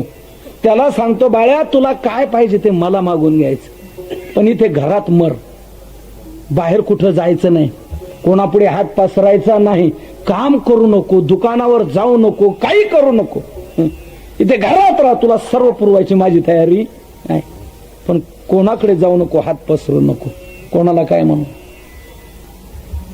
नालायक पोराचं हे तो शहाणा बाप रक्षण करतो. मग सांगा, असा जो बाप आहे तो दर महिन्याला 25,000 रुपये रोकड कॅश पगार स्लिप्स हातात आणून देणारा जो आज्ञाधारक मुलगा आहे, त्या मुलाला तू सांभाळेल की नाही? हो, जरूर सांभाळणार. जो काम धंदा न करणाऱ्या नालायकाला सांभाळतो, तो काम धंदा करणाऱ्या आज्ञाधारकाला सांभाळणार नाही का? तसं जे देवाला मानत नाहीत अशाही अवलादींचा सांभाळ देवच करतो. माफ करा, राग मानू नका बरं का, शब्द गेला. आणि खरंच असे जगात आहेत देवच नाही मानणारे, परंतु त्यांचा सांभाळ देवच करतो आहे. मग जे देवाची भक्ती करतात त्यांचा तो सांभाळ करणार नाही का? म्हणून तुकोबारा म्हणतात, तुला काळजी करण्याचं काही कारण नाही. तू प्रेम त्याला अर्पण केल्यानंतर तुझी काळजी त्याला, तुला काळजी करण्याचं काय कारण? तू फक्त एकच, चित्ती असू द्यावे समाधान. तो जसं ठेवेल तसं चित्तात समाधान ठेवून राहायचं. काळजी करण्याचं काय करत? मला एक साधा लौकिक दृष्टांत सांगतो सावकार. आपण आपली बैलगाडी घेऊन आपल्या व्याह्याच्या गावी गेलो. व्याह्याच्या दारात बैलगाडी सोडली, बैल बांधले, घरात जाऊन पलंगावर तक्क्याला टेकून बसला आणि हा विचार करू लागला, बैलांना आपण कडबा आणला नाही आणि आपल्याला डबा आणला नाही, आता आपल्या जेवणाचं कसं काय? मला सांगा, ही काळजी करण्याचं याला काही कारण आहे का? नाही. ही काळजी कोणाला? हा व्यायाला, ज्याच्या दारात गाडी सोडली त्याला काळजी. मग घरात असो अगर नसो, पण त्याला खाऊ घालावं लागतं. याच्याकडे जा त्याच्याकडे जा, उधारी नाही तर उसनवारी करून काही करून आणावं लागतं आणि याला खाऊ घालावं लागतं. लोक विचारतात, का हो भाऊसाहेब गडबड कसली? हो, काय सांगायचं, ती पिढा आली ना घरात. पिढा म्हण की काही म्हण, पण तुला त्याला खाऊ घालायला पाहिजे. म्हणजे याला काळजी करण्याचं कारण आहे, काळजी त्याला. तसं आपण आपली गाडी देवाच्या दरवाजात सोडली ना, काळजी करण्याचं काय कारण आहे आपल्याला? काळजी त्याला. तुकोबार म्हणतो, तुम्हाला काळजी करण्याचं कारण नाही, तो काळजी करणार आहे, तो सर्वांचा सांभाळ करणार. एखाद्या वेळेला व्याही बेजबाबदार असतो, पण देव बेजबाबदार नाही. व्याही बेजबाबदार म्हणजे आपला व्याही आलाय, स्टँडवर उतरलाय, असं कळल्यानंतर कुलूप बंद करून दुसऱ्या गावी निघून जाणारा. तसा देव बेजबाबदार नाही. देव सर्वांचा सांभाळ करतो. कारे नाठविसी कृपाळू देवासी पोसितो जनासी एकलाची. तो एकटा सर्वांचं भरण पोषण करतो आहे. सगळे जेवल्याशिवाय देव जेवत नाही. भगवान सर्वांचा सांभाळ करणार आहे. फुटती तरुवर उष्ण काळ मासी जीवन तयासी कोण घाली. पाषाणाचे पोटी बैसला दरदूर तयामुखी चारा कोण घाली. म्हणून सर्वांचा सांभाळ करणारा एक परमात्मा आहे. त्याचं नावच काय? विश्वंभर. विश्वाचं भरण पोषण करतो म्हणून त्याला म्हणतात विश्वंभर. मग असा तो आहे. मग तुला काळजी करण्याचं कारण का? तू फक्त एकच, तो जसं ठेवेल तसं राहायचं. एरवी तरी तुम्ही काय करू शकणार आहे? नाही देवाच्या इच्छेप्रमाणे राहायचं. आपण काय करू शकणार का? शेवटी आपल्याला देव ठेवेल तसंच राहावं लागतं की नाही? मग रडत राहण्यापेक्षा चित्ती असू द्यावे समाधान. चित्तात समाधान ठेवून राहा. जे होईल त्यात समाधान मानावं. काही हो, काही दिवाळं जरी निघालं तरी समाधान मानावं. तुकोबारांनी मानलंय की नाही? बरे झाले देवा निघाले दिवाळे. दिवाळं निघ न वेगळं, दिवाळं काढ न वेगळं बरं का. आता याच्या स्पष्टीकरणाची काही गरज नाही. दिवाळं निघालं तरी समाधान मानावं. बायको जरी मेली, मरू नये, कोणाची बायको मरू नये, पण यदा कदाचित मेलीच तर समाधान मानावं. बाईल मेली मुक्त झाली देवे माया सोडविली. पोर मेले बरे झाले देवे माये विरहित केले. जे होईल ते समाधान मानायला शिकावं. परंतु माणसं समाधान मानत नाही, रडत बसतात. 6-6 महिने काही लोक अंथरून धरून राहतात, बाहेर निघत नाहीत. काय म्हणतो? संसार बसला, गेली मिली, रडत राहतात. मला एक सांगा, रडून कोणाची बायको परत येणार आहे का? आणि रडून जर कोणाची बायको परत येणार असेल तर आमचं सर्व टाळकऱ्यांचं सहकार्य. कशाला? रडायला. बिचाऱ्याची बायको परत येते, काय हरकत आहे तेवढी मदत करायला. पण रडून जर परत येऊ शकणार नाही तर रडून उपयोग काय? म्हणून घडतंय त्यात समाधान मानावं. तुम्ही बदल करू शकत नाही. आयुष्य जोपर्यंत आहे तोपर्यंत ती बिचारी राहिली. आयुष्य तिचं संपलं, ती निघून गेली. तीच अगोदर जाईल असंही सांगता येत नाही. ती राहील तर कधी तुझा फुटबॉल फुटल सांगतात ना. कोण नेमकं अगोदर जाईल? ज्याचं आयुष्य संपेल त्याला जावं नाही. म्हणून हा एक आपला प्रवास आहे. मी नेहमी सांगत असतो, आपलं गाव म्हणजे एक रेल्वे समजावी आणि घर म्हणजे रेल्वेचा एक डबा समजावा आणि घरातली माणसं म्हणजे डब्यातली माणसं. आता सांगा, ही रेल्वे निघाली, चालली. मला एक सांगा, हे जे रेल्वेतले सर्व प्रवासी आहेत हे सगळे एका ठिकाणी उतरणारे असतात का? नाही. मग कोण कुठं उतरेल, कोण कुठं उतरेल, कोण कुठं उतरेल? कुठं उतरतो मनुष्य? ज्याचं तिकीट जिथलं असेल तिथंच तो उतरतो. मग काहींचं तिकीट एका स्टेशन पुरतं असतं, काहींचं तिकीट लांबलचक असतं. गाडी संपते पण तिकीट संपत नाही. त्याचं तिकीट पुढच्या गाडीला चालतं. तसं घरातल्या डब्यात कोण कोण कुठले कुठले तिकीट काढलेले असतील काय सांगता येत नाही. काहींचं तिकीट एका स्टेशन पुरतं असतं. लातूरला बसला, पुढचं कोणतं स्टेशन?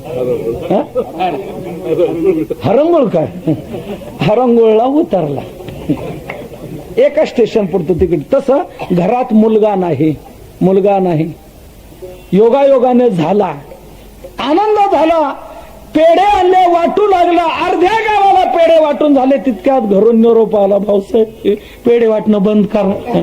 काय झालं म्हणे? पोराने डोळे चांदीचे केले, सटवलं पोरग, मेला पोरगा. मग पुन्हा घ्या पेढे, मेला पोरगा घ्या, वाटतो का? रडत बसतो. समजायचं याचा एका स्टेशन पुरता प्रवास, तेवढंच तिकीट काढलेलं. घराच्या डब्यात शिरला आणि लगेच उतरला, एका स्टेशनचं तिकीट. काहींचं तिकीट लांबलंच, गाडी संपते पण तिकीट संपत नाही. कृपया म्हातारे माणसं कोणी राग मानू नका बरं का बोलण्याचं. काही म्हाताऱ्यांनी इतकी लांबलचक तिकीट काढलेली आहेत. मुलगा मरतो, सून मरते, नातू मरतो, पण म्हातारा आहे जीवन. तो काही केल्या मरत नाही. लोक विचारतात, बाबा वय किती झालं? बाबा सांगतात 100वर 5, म्हणजे याचं तिकीट दुसऱ्या गाडीला चालू झालं. 100वर 5 आयुष्य रूपी तिकीट घ्यायचं. इथे तिकीट कोणतं? आयुष्य हेच तिकीट. चेकर कोण? यम हा चेकर आहे. तो पाहतो कुठलं तिकीट चाल उतार, बरोबर यमच्या प्रमाणे करतो. मला एक सांगा, आता एक महत्वाचं तुम्हाला विचारतो, द्या सोडून बाकी. आपण गाडीतून प्रवास करत असताना आपल्या डब्यातला, आपल्या शेजारचा मनुष्य, त्याचं स्टेशन आल्यावर जर तो उतरला, आपण रडतो का? रडत नाही, उलट म्हणतो बरी झाली मोकळी जागा बसायला. ताठून गेलो होतो म्हणतो, हा इकडून तो तिकडून, अशी गर्दी. तो उतरला की म्हणतो बरी झाली मोकळी जागा बसायला. तसं आपल्या प्रवासामध्ये आपल्या घरातला, आपल्या डब्यातला मनुष्य जर एखादा उतरला त्याच स्टेशन आल्यावर, चित्त्या सो द्यावे समाधान,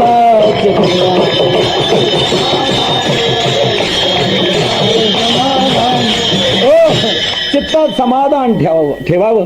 कारण आपण बदल करू शकत नाही. होणार ते होणारच, घडणार ते घडणारच, त्यात बदल होऊ शकत नाही. मग तुकोबारा म्हणतो तुमचा रडून उपयोग काय? तेव्हा ठेविले अनंते तैसेचे राहावे, चित्ती असो द्यावे समाधान. परंतु काही माणसं समाधान ठेवत नाही, चिंता करत राहतात. तुकोबारा म्हणतात चिंता करत बसून मिळणार काय? पदरात काय तुमच्या पडणार? तुम्ही जितकी चिंता कराल तितकं केवळ दुःखच दुःख तुम्हाला मिळणार. हेच तुकोबारा अभंगाच्या 3ऱ्या चरणात सांगताय.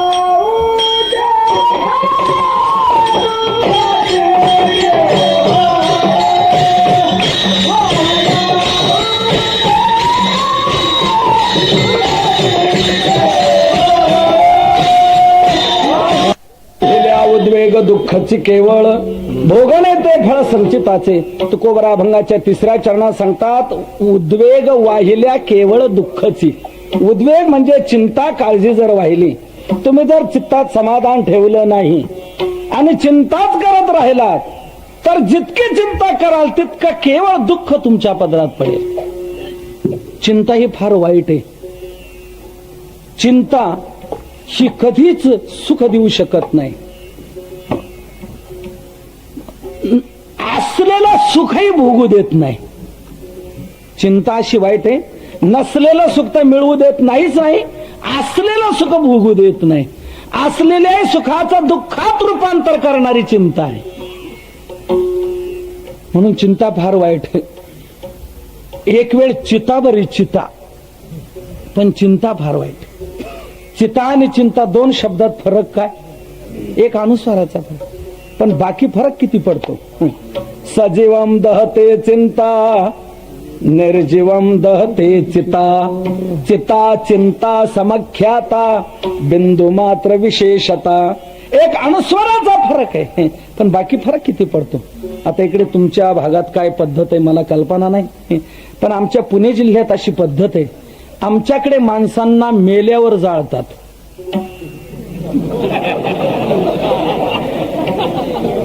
इकडे काय भागाभागात भिन्न भिन्न चालीरीती असतात. आमच्याकडची पद्धत सांगितली.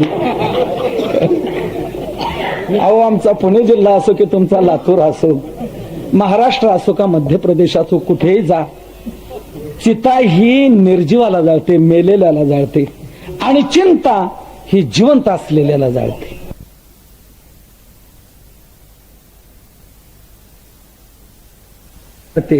आणि चिंता अशी वाईट आहे की ती पावलं पावलं जाळत राहते. चिंता ऐसी डाकिनी कलिजा काटकर खाय, वैद्य बिचारा क्या करे रे कबतक दवा लगाय. चिंता रोग फार वाईट आहे, पण काही काही माणसं इतकी चिंता करतात की मरणाच्या पुढची. प्रकाश महाराज माऊलींनी म्हटले, जिने याही परवती वाहती चिंता, चिंताम परिमेयांच प्रलयांताम उपाश्रिता. या श्लोकावर म्हणतात, याची एका ऐती तयाची या कर्म प्रवृत्ती, जिने याही परवती वाहती चिंता. मरणाच्या पुढची काळजी करतात. काय काय म्हातारी माणसं बरं का, मुलं का उधळपट्टी करू लागली काय, ह्या म्हाताऱ्याला ते सहन होत नाही. कारण म्हातारा हा गरिबीतून वर आलेला असतो, म्हणून तो जपून खर्च करत असतो. त्याने गरिबीची वेदना भोगलेली असते, म्हणून तो काटकसर करत राहतो. पण याची जी मुलं असतात ना, ती श्रीमंत बापाची मुलं असतात. त्यांना गरिबीच्या वेदना माहित नसतात, म्हणून ते भरमसाठ खर्च करतात. ते या बापाला सहन होत नाही. मग नेमका दोघांचा त्रास तिथं होतो. हा बडबड करत राहतो, ते काय ऐकत नाही, आणि हा काय थांबत नाही. म्हाताऱ्याची व्याख्याची, ज्याचं कोणी ऐकत नाही पण जो बोलल्याशिवाय राहत नाही, त्याचं नाव म्हातारा. सारखी बडबड चालू. कधी कधी मुलांना इतका चिडून म्हणतो तो, अरे अरे माझ्या डोळ्यात देखत तुम्ही काय उधळपट्टी लावली. अरे मी कसं कसं कमवलं, काय काय केलं. याची टोपी त्याच्या डोक्यात, त्याची याच्या डोक्यात, दोघांची. एवढं मी कमवून ठेवलं आणि माझ्या डोळ्यात देखत तुम्ही काय उधळपट्टी लावली. अरे मी आहे म्हणून चाललंय, मी मेल्यावर तुमचं कसं होईल म्हणतो की नाही. मी मेल्यावर तुमचं कसं होईल म्हणजे हा मरणाच्या पुढची त्यांची काळजी करायला लागला की नाही. मी मेल्यावर तुमचं कसं होईल. ते पोरे अशी विचित्र असतात. ते म्हणतात आमचं चांगलंच होणार आहे, तुम्ही मरूनच बघा. हा मात्र त्यांची काळजी करत राहतो, मी मेल्यावर तुमचं कसं होईल, आणि व्यथित होतो. चिंता ही फार वाईट आहे. जितकी चिंता तितकं आपल्या पदरात दुःख पडणार. तुकोबारा म्हणतात, का बरं, त्याचं कारण आहे भोगणे ते फळ संचिताचे. जीवनात सुखदुःखाचा भोग जो घडून येतो त्याला कारण आहे संचित. जसं पूर्व कर्म असेल ते भोग द्यायला जसं आलं असेल तसं तुम्हाला जीवनात सुख मिळणार आणि दुःख मिळणार.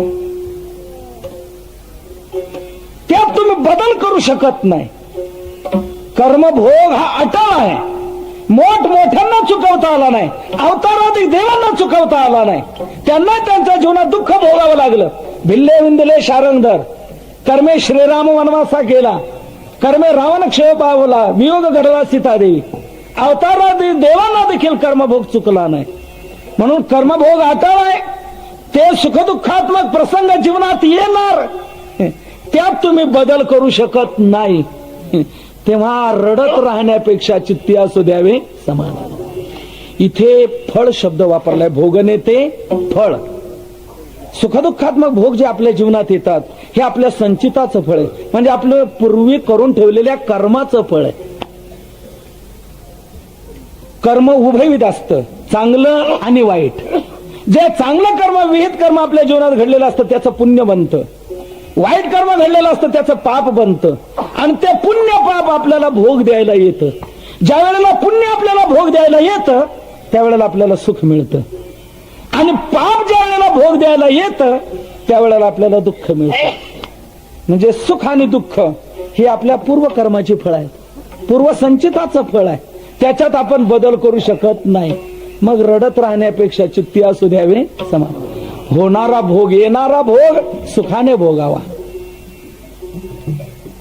फळ. प्रकाश महाराज या शब्दातून एक मार्मिक भाव मी आपल्याला सांगतो. फळ म्हटलेलं आहे. कोणत्या झाडाला कोणतं फळ यावं हे आपल्या इच्छेवर आहे का? नाही. मग ते कशावर आहे? त्याच्या बीजावर. बीज कोणतं पेरलंय त्याच्यावर त्याचं फळ अवलंबून आहे.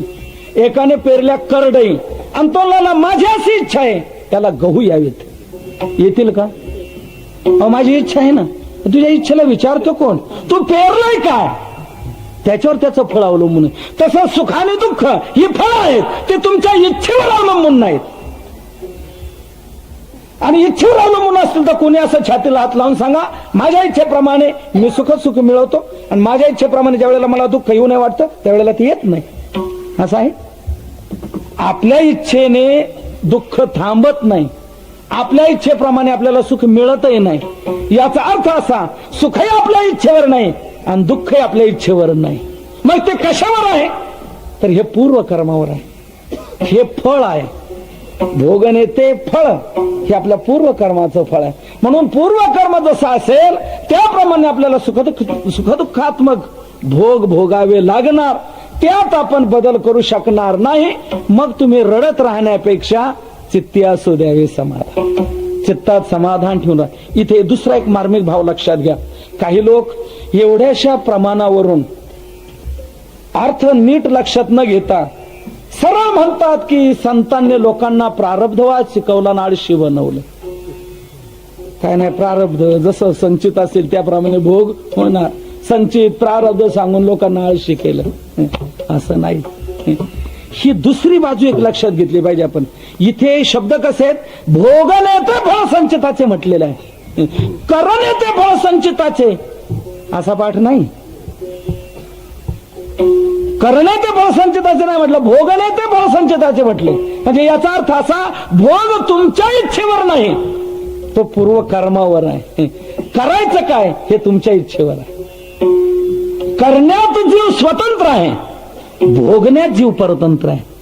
भोगण्यात आपल्याला स्वातंत्र्य नाही. आपल्या इच्छेप्रमाणे भोग आपल्याला घडू शकत नाही.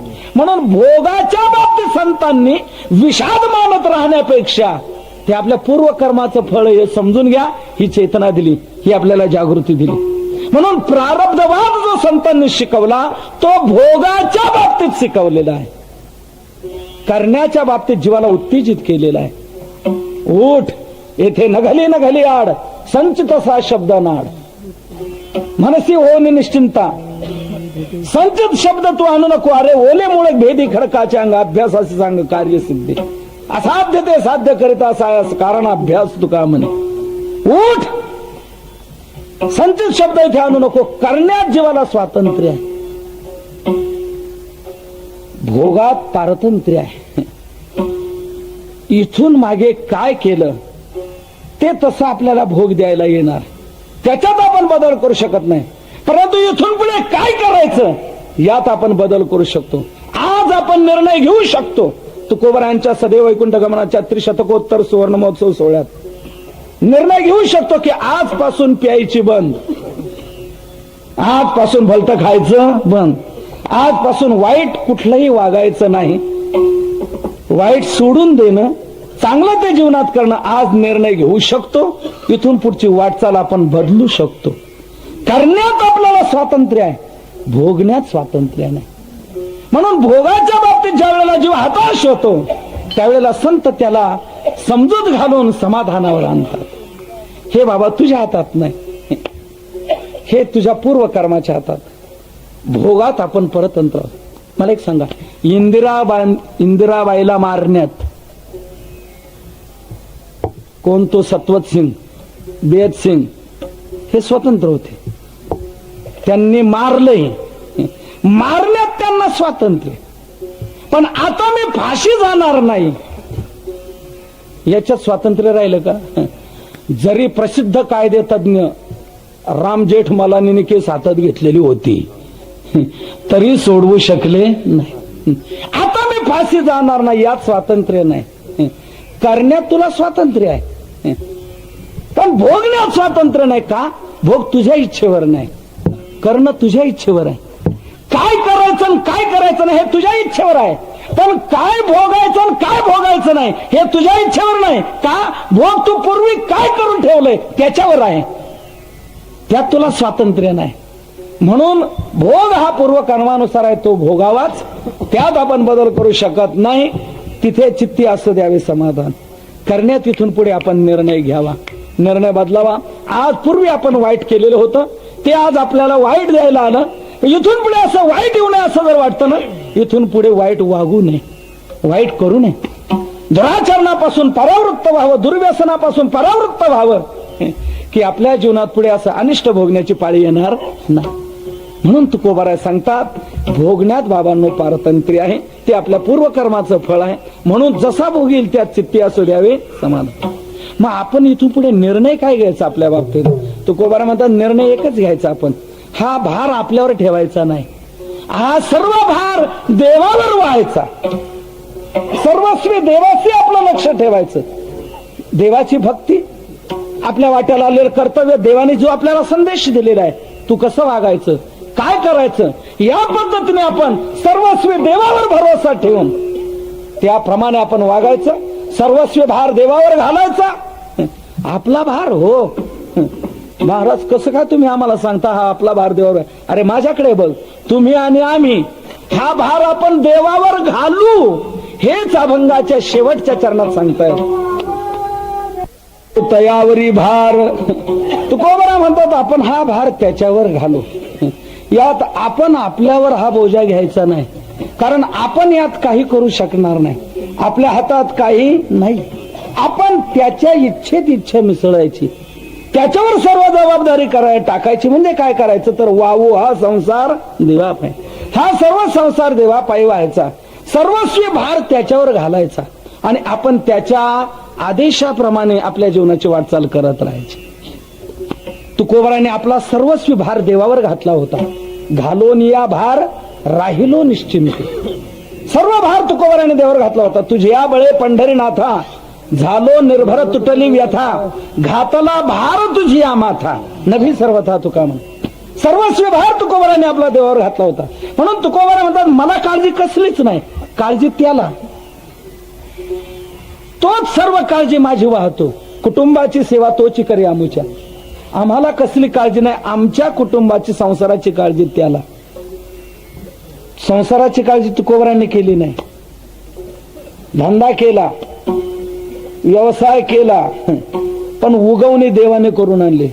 मिरच्या विकायला तुकोबाराय गेले, पण तुकोबाराने काळजी केली नाही, कर्तव्य पार पाडत राहिले. उगवणी देवाने करून आणली, कर्तव्य आपलं पार पाडायचं, त्याला काळजी, आपल्याला काय. तुकोबाराने सर्वस्वी काळजी देवावर टाकली, आपण फक्त कर्तव्य पार पाडत राहील.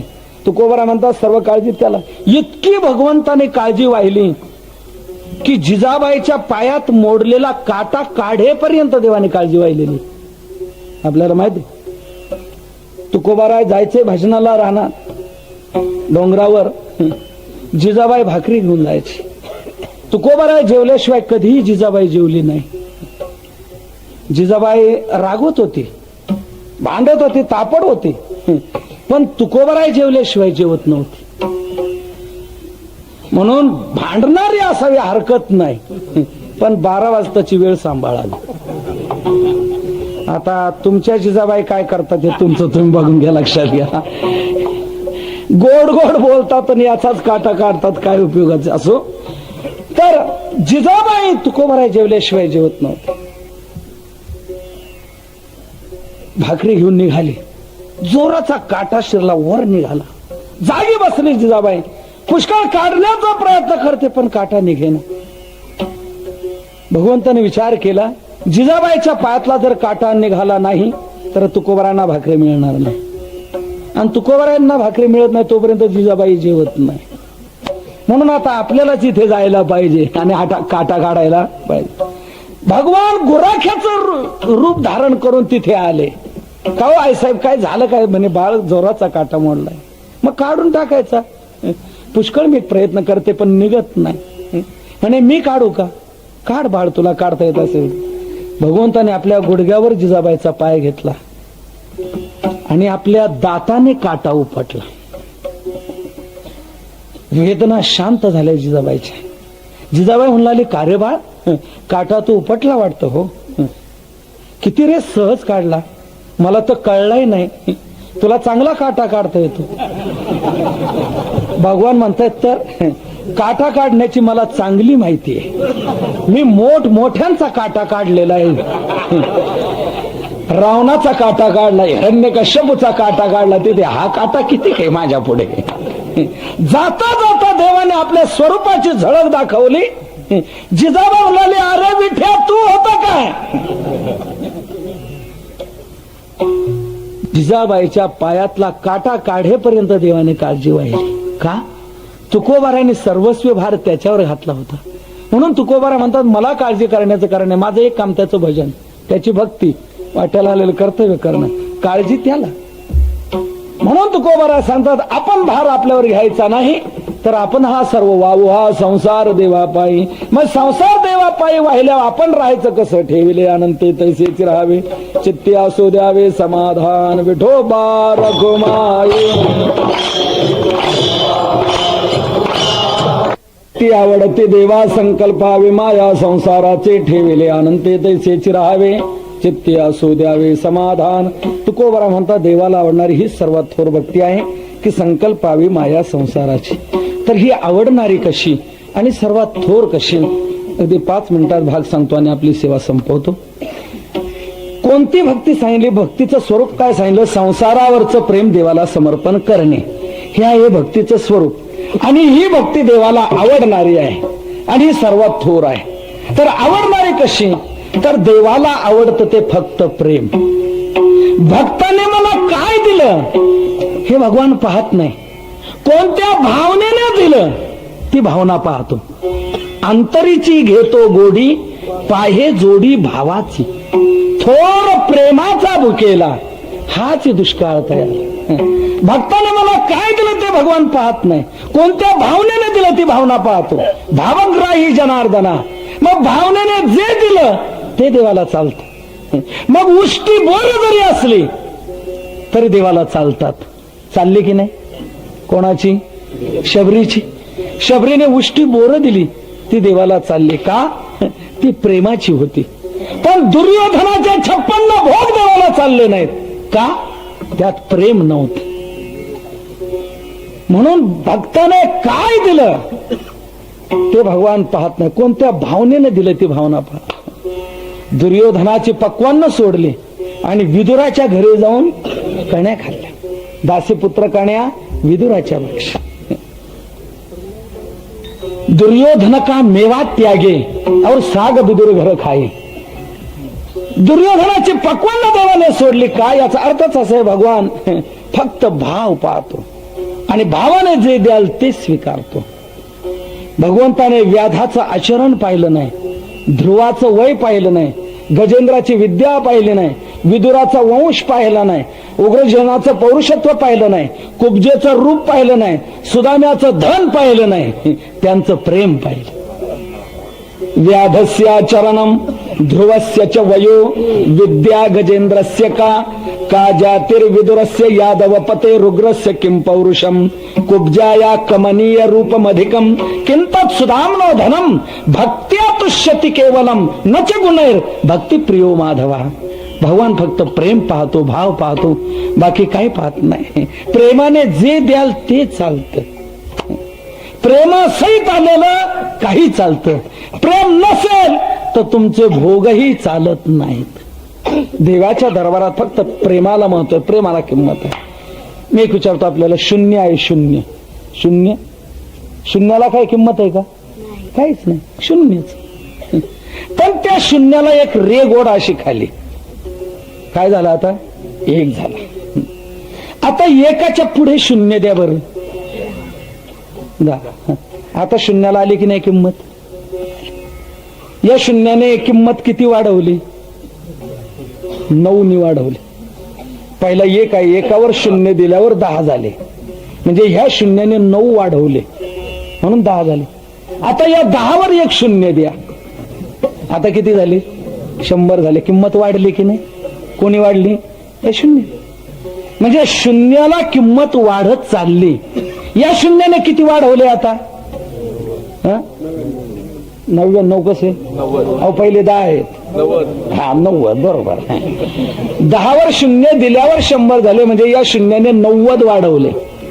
100 वर एक शून्य द्या, किती झाले? 1000. या शून्याने किती वाढवले? 900. 900 वाढवले, 1000 झाले. 1000वर एक शून्य द्या, 10,000. या शून्याने किती वाढवले? 9,000. आता या 10,000वर एक शून्य द्या आणि मागचा एकाचा आकडा पुसून टाका. आता किती वाढवले? काहीच नाही. कसं काय? आता तुम्ही तर प्रत्येक शून्याची किंमत सांगू लागली.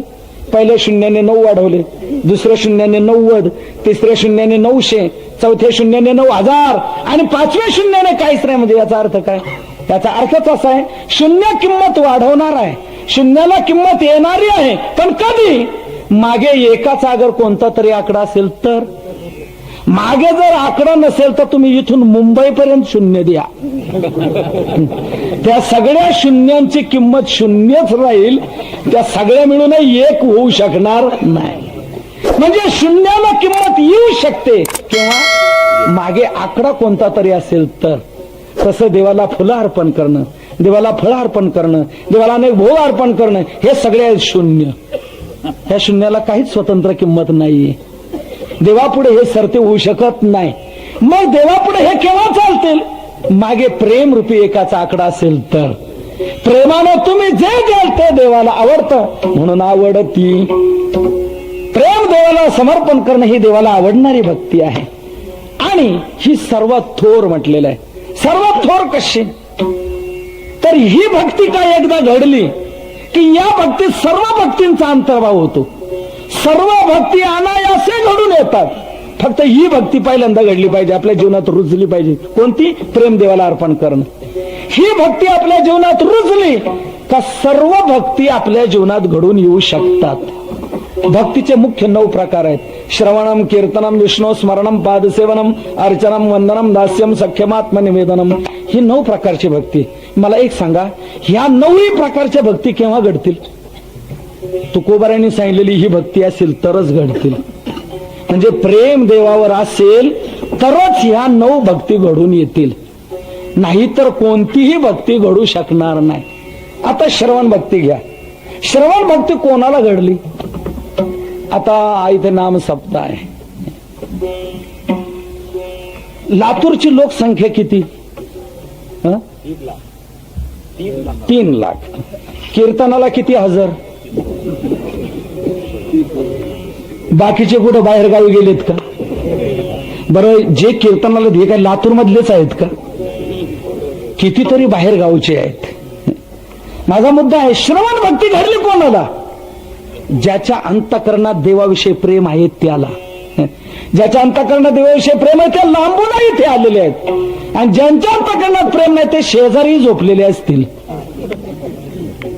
म्हणजे याचा अर्थ असा, श्रवण भक्ती घडली कोणाला? ज्याचं देवावर प्रेम आहे त्याला. कीर्तन कोण करू शकतो? ज्याचं देवावर प्रेम आहे तो. स्मरण कोण करू शकतो? ज्याचं देवावर प्रेम आहे तो. पूजा कोण करू शकतो? ज्याचं देवावर प्रेम आहे तो. वंदन कोण करू शकतो? ज्याचं देवावर प्रेम आहे तो. पादसेवन कोण करू शकतो? ज्याचं देवावर प्रेम आहे तो. म्हणजे याचा अर्थ असा, प्रेम देवाच्या ठिकाणी लावलं की सर्व भक्ती घडून येतात. आणि प्रेम जर नसेल तर कोणती भक्ती होऊ शकत नाही. म्हणून हिला सर्वात थोर म्हटलं. हेची थोर भक्ती आवडती देवा. कोणती? संकल्पावी माया संसाराची. मग आपण राहायचं कसं? ठेविले आनंद ते तैसेचे राहावे, मात्र रडत राहायचं नाही. चित्ती असू द्यावे समाधान. जर चिंता कराल तर वाहिल्या उद्वेग दुःखची केवळ. का बरं? भोगणे ते फळ संचिताचे. मग करायचं काय? तुका म्हणे घालू तयावरी भार. त्याच्यावर भार घालायचा म्हणजे काय करायचं? वाहू हा संसार देवा पायी. मग संसार देवा पायी व्हायला आपण राहायचं कसं? ठेविले आनंद ते तैसेचे राहावे, चित्ती असू द्यावे समाधान. ज्ञानेश्वरा माऊले ज्ञानराज माऊले तुकाराम.